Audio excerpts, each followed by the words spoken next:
Hello friends, welcome back on my YouTube channel total study hours. Friends, जैसा कि आप जानते हैं, चैनल पर निरंतर सामान्य अध्ययन से संबंधित सीरीज चलाई जा रही है। उसी के क्रम में ये महत्वपूर्ण वीडियो भारतीय अर्थव्यवस्था से संबंधित 25 प्रश्नों का संकलन आपके समक्ष प्रस्तुत कर रहा हूँ। देखें आपसे कितने प्रश्न बन रहे हैं फ्रेंड्स।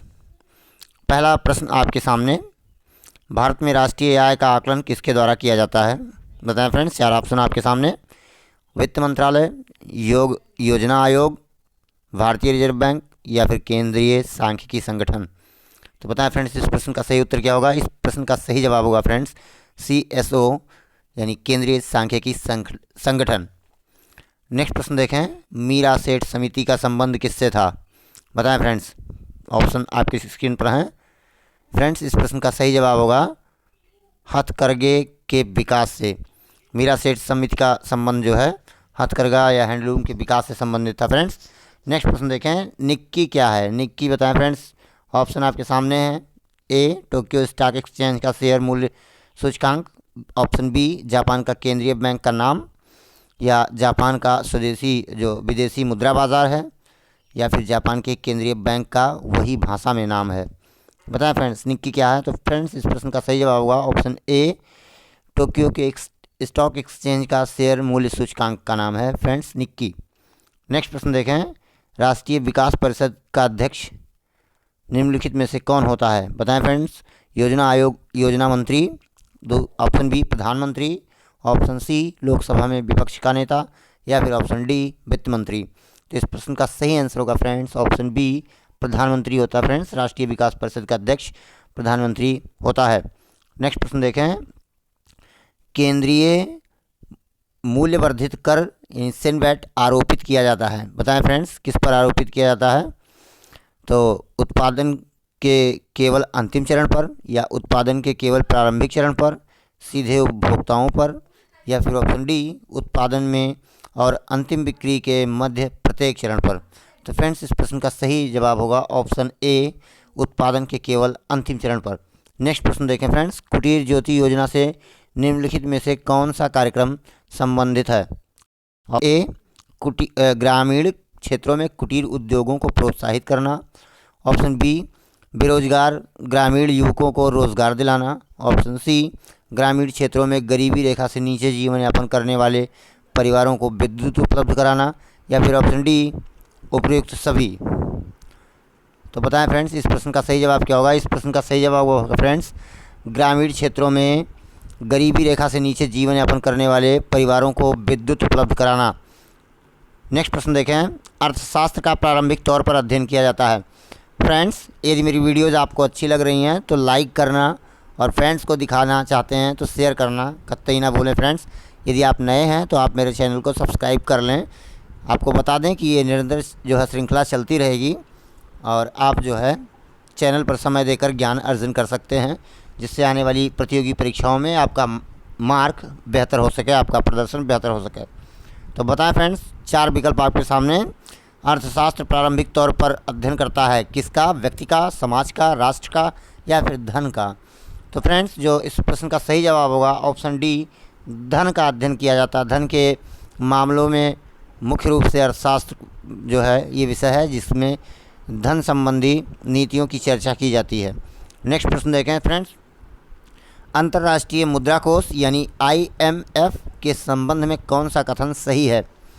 यह संयुक्त राष्ट्र संघ की एजेंसी नहीं है। ऑप्शन बी, यह विश्व के किसी भी देश को ऋण प्रदान कर सकती है। ऑप्शन सी, यह किसी देश की राज्य सरकार को ऋण प्रदान कर सकती है। या फिर ऑप्शन डी, यह केवल सदस्य देश को ही ऋण प्रदान कर सकती है। तो फ्रेंड्स, इस प्रश्न का सही जवाब दें।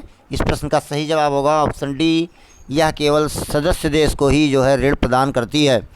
नेक्स्ट प्रश्न का जवाब दें फ्रेंड्स, सेल यानी steel authority of India limited की स्थापना कब हुई? फ्रेंड्स बताएं इस प्रश्न का सही जवाब। 1974, 1984, 1990 या फिर 1964 में। तो फ्रेंड्स, इस प्रश्न का सही जवाब होगा 1974।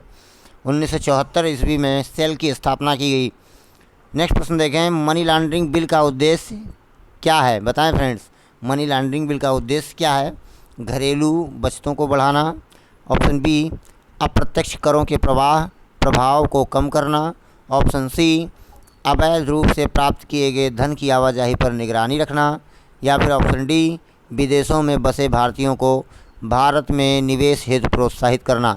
बताएं फ्रेंड्स, इस प्रश्न का सही जवाब होगा ऑप्शन सी, अवैध रूप से प्राप्त किए गए धन की आवाजाही पर निगरानी रखना। नेक्स्ट प्रश्न देखें, मिश्रित अर्थव्यवस्था का अर्थ है। बताएं फ्रेंड्स, मिश्रित अर्थव्यवस्था क्या होती है? तो फ्रेंड्स, इस प्रश्न का सही जवाब होगा ऑप्शन सी, निजी व सार्वजनिक उद्योगों का सह अस्तित्व, यानी जहां पर दोनों की भागीदारी होती है, ऐसी व्यवस्था को मिश्र अर्थव्यवस्था के नाम से जानते हैं फ्रेंड्स। और भारत आपका मिश्रित अर्थव्यवस्था का उदाहरण है। नेक्स्ट प्रश्न देखें, भारत में हरित क्रांति किस मामले में सर्वाधिक सफल रही? ऑप्शन आपके सामने हैं, गेहूं और आलू, ज्वार और तेलबीज, गेहूं और चावल, या फिर ऑप्शन डी, चाय और कॉफ़ी। तो फ्रेंड्स, इस प्रश्न का सही जवाब होगा गेहूं और चावल। Option C is right answer. Next प्रश्न देखें, अवमूल्यन शब्द का वास्तविक अर्थ क्या होता है? अन्य मुद्रा की तुलना में स्वदेशी मुद्रा के मूल्य को घटाना। या ऑप्शन बी, स्वदेशी मुद्रा के मूल्य में बढ़ोतरी करना। ऑप्शन सी, स्वदेशी मुद्रा के बदले नई मुद्रा जारी करना। या फिर ऑप्शन डी, उपयुक्त में से कोई नहीं। तो बताएं फ्रेंड्स, इस प्रश्न का सही जवाब क्या होगा? तो इस प्रश्न का सही जवाब होगा अन्य मुद्रा की तुलना में स्वदेशी मुद्रा के मूल्य को घटाना। फ्रेंड्स, अपने यहाँ की मूल्य के पैसे का मूल्य जो है दूसरे देशों के पैसे के मूल्य की अपेक्षा घटा दिया जाता है, कम कर दिया जाता है, जिसे हम अवमूल्यन की प्रक्रिया या उस डिवैल्यूएशन के नाम से इसको जानते हैं, इस प्रक्रिया को। नेक्स्ट प्रश्न देखें फ्रेंड्स, भारत में बेरोजगारी समस्या मूलतः है, या बेरोजगारी जो है वो किस तरह की बेरोजगारी भारत में मुख्य रूप से पाई जाती है? फ्रेंड्स, इस प्रश्न का सही जवाब दें। ऑप्शन आपके सामने देखें, इस प्रश्न का सही जवाब होगा ऑप्शन ए, संरचनात्मक।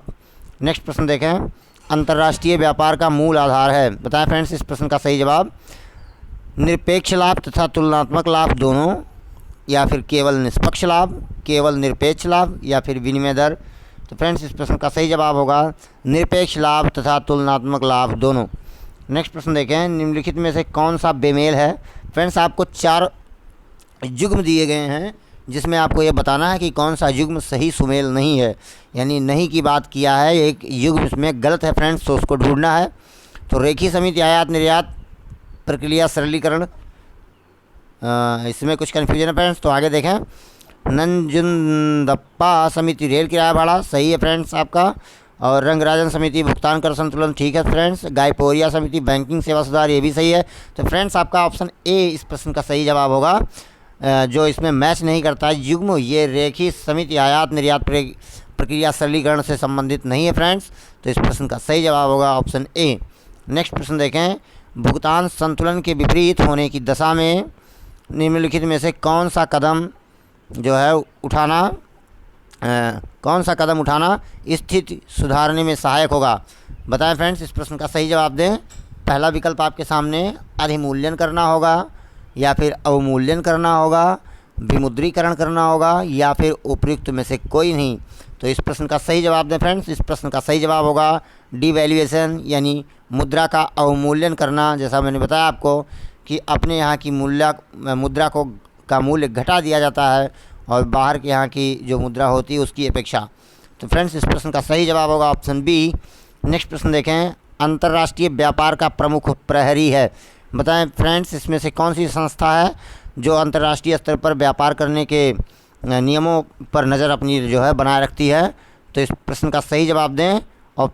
ऑप्शन ए, अंतर्राष्ट्रीय मुद्रा कोष, यानी international monetary fund, IMF, world bank, विश्व बैंक, या फिर WTO, वर्ल्ड ट्रेड ऑर्गेनाइजेशन, या अंतर्राष्ट्रीय वित्त निगम, तो इंटरनेशनल फाइनेंस कॉरपोरेशन।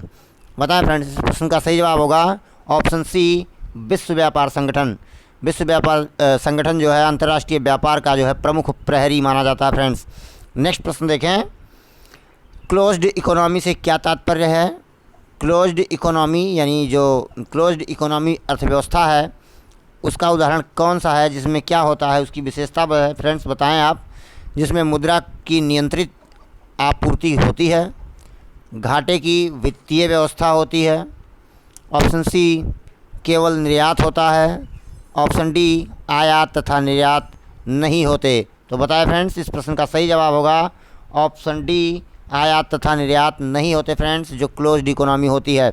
नेक्स्ट प्रश्न देखें, जब सकल निवेश शून्य हो जाता है तो निम्नलिखित में से कौन राष्ट्रीय आय को शून्य होने से रोकता है फ्रेंड्स?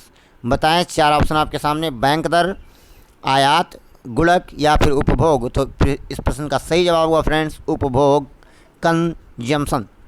नेक्स्ट प्रश्न देखें, जैसे जैसे अर्थव्यवस्था विकसित होती है राष्ट्रीय आय में तृतीय क्षेत्र का अंश कम हो जाता है। तो फ्रेंड्स आपको बता दें कि जैसे कृषि है तो कृषि का सहयोग हमारे देश में निरंतर जो है राष्ट्रीय आय में अगर जीडीपी में देखा जाएगा तो उसकी सहभागिता कृषि की निरंतर कम होती जा रही है। तो तृतीय क्षेत्र में अंश में वो आता है और इस तरह से देखेंगे कि पहले क्या होता है, धीरे धीरे वो घटता चला जाता है फ्रेंड्स।